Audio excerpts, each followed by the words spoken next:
agendanya berubah ya, jadi nurunin jadi nurunin celana AA ya, bukan nurunin Jokowi ya. Rasul mengatakan hati-hati dengan gibah karena merontokkan pahala kalian. Sahabat nanya, bagaimana kalau yang diomong itu benar adanya? Itulah gibah. Ini nih, duduk-duduk begini damai tapi gersang. Ini penyakitnya ibu-ibu. Apa? Tukang gosip. Kadarullah lah, siapa yang nanam dia yang metik kan. Kita tahu kan AA selama ini apa komennya. Ya sekarang ini baru balasan dunia ini. Bener nggak Bang? Iya. Bukankah orang yang beriman dilarang oleh Allah Subhanahu wa Ta'ala untuk menggibah? Anda silahkan lihat di dalam Al-Hujurat ayat 12. Hai orang yang beriman, hanya orang beriman yang dihimbau oleh Allah, jangan suka suuzon. Prasangka buruk adalah dosa. Jangan tajasus, jangan kepo, jangan sotoy, jangan tahu urusan orang. Jangan satu dengan yang lain saling menggunjing, saling menggimbah, saling ngomongin. Maukah kalian memakan daging bangkai sudah busuk? Pasti kamu jijik.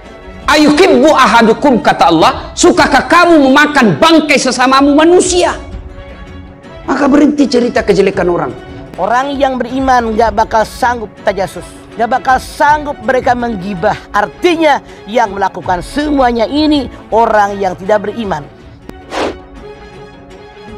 Allah menunjukkan kepada kita Ya, jangan kebesarannya ya. kebesaran Allah, jangan coba-coba. Copet aja sepengetahuan saya nggak pernah ditelanjangin. Itu ditelanjangin loh, tinggal dikit doang nggak Dosen kelihatan. UI loh nih.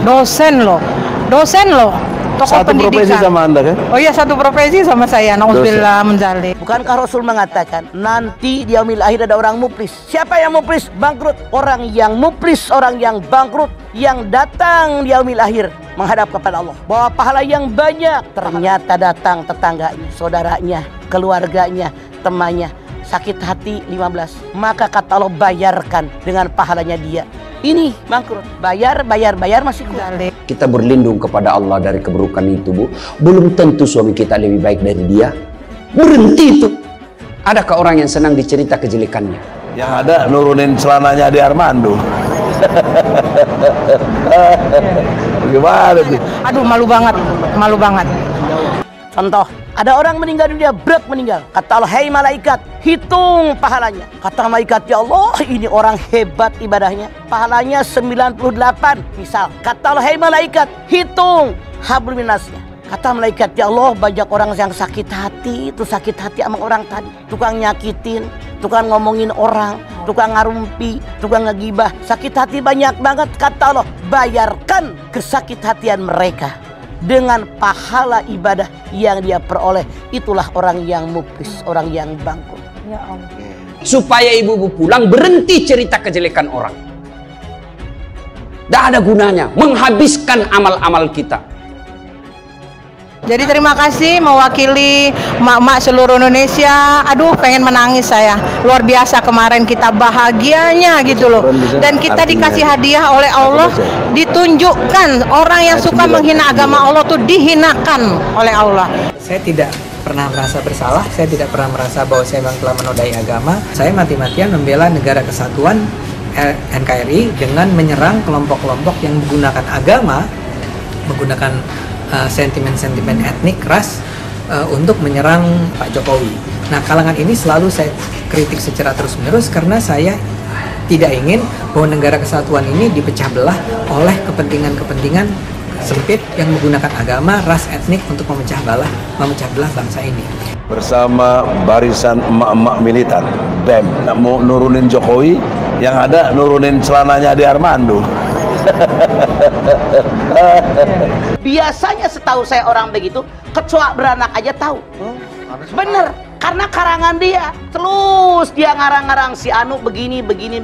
Nah, itu setan. Biasanya orang seperti ini kepentok dulu, baru sadar. Tapi saya minta jangan sampai dipentokin oleh Allah, sadar dulu deh. Orang-orang muncul di mana-mana yang ingin memancing kemarahan, dan setelah menyaksikan kemarahan di mana-mana, dia akan tertawa terbahak-bahak. Dan Dari nurunin celana AA ya, bukan nurunin Jokowi ya. Dan berikut pernyataan Ade Armando sebelum unjuk rasa dimulai. Masa jabatan presiden atau amandemen agar 3 periode, itu yang saya tolak. ya. Nah, karena ini adalah sebuah gerakan yang menurut saya sehat, tapi tentu saja jangan sampai ditunggangi, jangan sampai ini disusupi oleh kepentingan politik tertentu. Pasar bulan puasa, munafik, pengkhianat, sadar bulan puasa. Demo mahasiswa di depan gedung DPR sempat kisruh. Bahkan dosen UI Ade Armando dikeroyok massa saat ikut mengawal aksi demo tersebut. Tepatnya usai pimpinan DPR melakukan pertemuan dengan para pendemo pada Senin 11 April 2022. Aksi saling pukul terjadi dipicu salah seorang pendemo melempar sesuatu benda yang mengenai aparat keamanan. Tak selang berapa lama, aksi saling lempar terjadi, bahkan polisi sempat menggunakan water cannon untuk mengurai massa yang tengah melempar sejumlah benda ke dalam gedung DPR.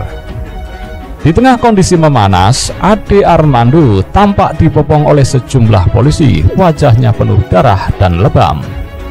Dia dikeroyok di tengah massa yang teriak pelaku penista agama. Belum diketahui sampai saat ini siapa yang melakukan pengeroyokan terhadap Ade Armando. Ade langsung diamankan di posko pengamanan dalam DPR. Belum diketahui secara pasti kondisi Ade saat ini. Namun dalam aksi tersebut, kericuhan pecah antara mahasiswa dan massa aksi lainnya. Akademisi Universitas Indonesia sekaligus pegiat media sosial Ade Armando terlihat hadir di area depan gedung DPR MPR RI Senayan, Jakarta. Dia menyayangkan rekan-rekan BMC yang tampaknya terlihat terpecah dalam aksi hari ini. Sayangnya BMC yang terpecah dan yang sekarang melakukan demo ini malah BMC yang lebih kecil, tutur dia saat ditemui di lokasi pada Senin 11 April 2022.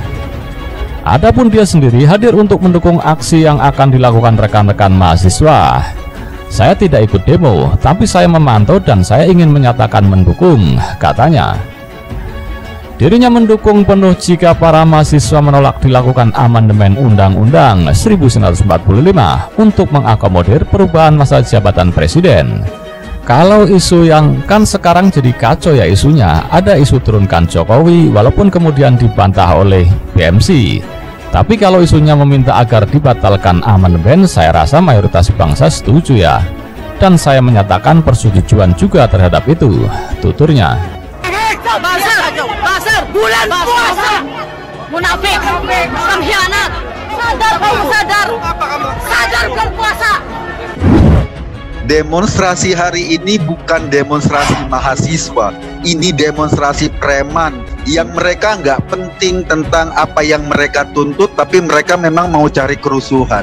Kemarin itu momen yang sangat berarti, ada ya sekarang ini baru balasan dunia ini, bener nggak Bang? Iya. Itu ditelanjangin loh, tinggal dikit doang nggak kelihatan. Dosen loh, aduh malu banget. Ini sebetulnya sebuah peristiwa yang sangat tidak mengenakan. Begitu banyak orang yang melampiaskan amarahnya dalam berbagai bentuk dan semuanya merasa ingin menang. Mereka itu pecundang, hanya berani ketika banyak orang. Coba sendirian, mereka kucuk kayak kucing oren basah kehujanan. Orang pemberani itu jalan sendiri. Justru yang berani adalah Ade Armando menurut saya. Orang gentle. Ya dia seorang petarung, dia berani memperjuangkannya. Rupanya ada juga orang yang menggunakan kesempatan ini. Hendaknya kita semua bisa membantu untuk menahan orang tersebut. Seorang ibu-ibu diduga menjadi provokator dalam aksi pengeroyokan dosen UI Ade Armando dalam aksi demo di gedung DPR RI pada Senin 11 April kemarin. Kemarin mak-mak kan bukan hari mak-mak. Kemarin hari appreciate mak-mak. Ini adalah khas kaum radikal, kaum ekstremis yang menggunakan kekerasan, menghalalkan kekerasan untuk tujuan agama. Jadi ini mereka merasa berbuat kebajikan. Kepada mak-mak BEM, saya mengucapkan banyak terima kasih. Ini adalah soal pertunjukan atau demonstrasi kekejaman atas nama agama, dan ini bahaya sekali kalau dibiarkan. Jadi saya setuju polisi harus bersikap tegas, menindak semua pelakunya dan memastikan ini tidak terjadi lagi. Untuk para pelaku, kami sudah mengidentifikasi kelompoknya sekaligus orang-orangnya. Nanti juga mungkin besok kami akan melakukan upaya-upaya penegakan hukum Kami akan mengumumkan identitas pelaku. Jika tidak menyerahkan diri, kami akan melakukan penangkapan. Kita berharap ditangani dengan serius karena kita masih percaya bahwa hukum bisa ditegakkan di Indonesia. Kalau saja demokrasi dihiasi dengan cara-cara kotor seperti ini, bahwa ini ancaman buat Indonesia masa depan. Ya, itulah fenomena yang terjadi di negeri kita, dan pada suatu saat ya kalau mereka berkuasa, itulah yang akan kita dapatkan. Dan apa yang didapatkan atau yang diperlakukan kepada Bang Ade ini adalah sebuah warning buat kita. Hati-hati terhadap mereka. Ini bahaya sekali. Ini betul-betul lampu merah ya bagi kita semua, karena mereka merasa punya hak untuk membunuh orang, melakukan kekerasan. Kita tidak akan pernah berhenti untuk menyuarakan apa yang kita pikirkan. Kita tidak akan pernah berhenti untuk menyuarakan bagaimana Indonesia harus dihela ke depan. Ancaman-ancaman itu cuma sekedar ancaman dan tidak akan pernah membuat kita mundur.